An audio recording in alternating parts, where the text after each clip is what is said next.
Welcome to Taiwan Headlines, news that matters to Taiwan's future, so no cute monkeys playing with cell phones. Now, this show was originally recorded on Monday, February 22nd, but for some reason, the site rendering the audio froze at 46%, so this is a re-recording. I'm Donovan Smith, your host, by the way. The government is moving toward lifting its ban on foreign visitors to Taiwan next month, 2 months after the ban was introduced in January in response to a new variant of the coronavirus.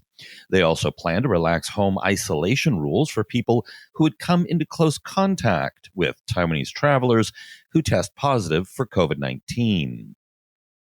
Starting as early March, all 332,000 medical personnel nationwide are to have priority access to COVID-19 vaccine shots. Johnny Chiang, or Jiang Jitsun, has announced he will seek re-election as KMT chair in the July election. Jiang vowed to serve as a kingmaker by searching for competitive candidates for the KMT to win local government elections in 2022 and the presidential vote in 2024. He also ruled out running for president himself in 2024. That is a smart political move. He's low in the polls, but by removing himself from 2024 consideration, he's opened up the possibility to finding strong allies to back him in the chair race with party members. He's young enough that he has plenty of time to pursue presidential ambitions in the future. Meanwhile, Zhao Shaokang said that while he may not want to be party chair, he is definitely running for president. He also is claiming supporters of former KMT presidential candidate Han Kuo-yu up to now all support me, and going on to say that many others support him as well. For more analysis and context on the KMT chair race, check out the deep dive on this issue in the recent Taiwan Report News Brief show, Zhao upends the KMT in a big way. In a series of hypothetical matchups in the 2022 Taoyuan mayor race, an ET Today poll showed the DPP dominating the matchups with only one KMT candidate with a tiny lead over one other potential DPP candidate by less than 0.5%. It showed Han Kuo-yu losing against all proposed DPP candidates badly.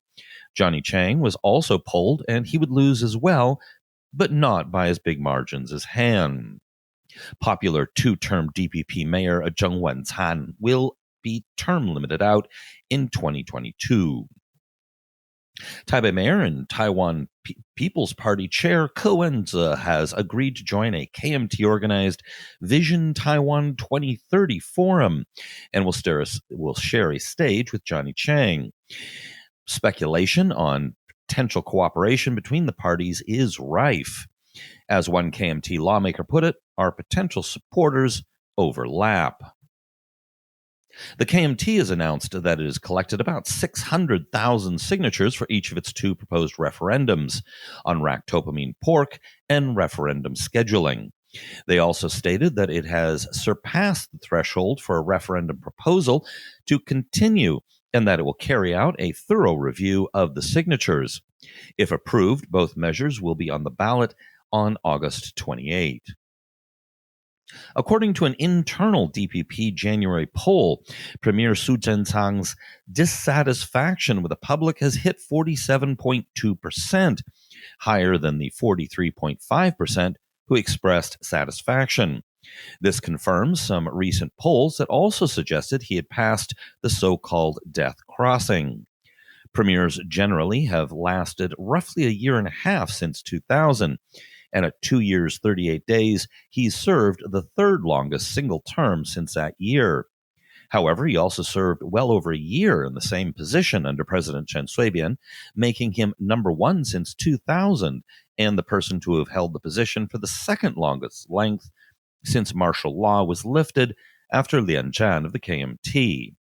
Traditionally, premiers have been public punching bags for the administration, and presidents usually go through several. Four former officials of the Military Intelligence Bureau have been indicted for alleged violation of the National Security Act and the National Intelligence Service Law by passing confidential intelligence to China after their retirement. If found guilty, the defendants will face a minimum prison term of 3 years. Honhai has announced that the MIH Open platform, pushed by their company, is expected to introduce one electric bus and two passenger cars in the October to December period this year. For more on this subject, check out the recent Taiwan Report news brief show, The World Grows Dependent on Taiwan's Tech Giants, which go into this in some depth.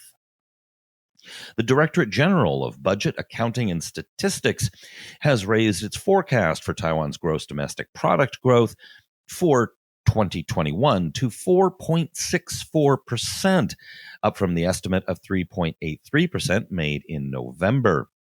The government has also more than doubled its export forecast, but is warning that it will put pressure on the NT dollar to rise.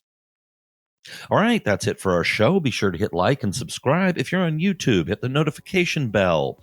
And of course, if you possibly can, and it does really mean a lot to us and help keeps us going, be sure to be a patron of ours at Taiwan Report on patreon.com.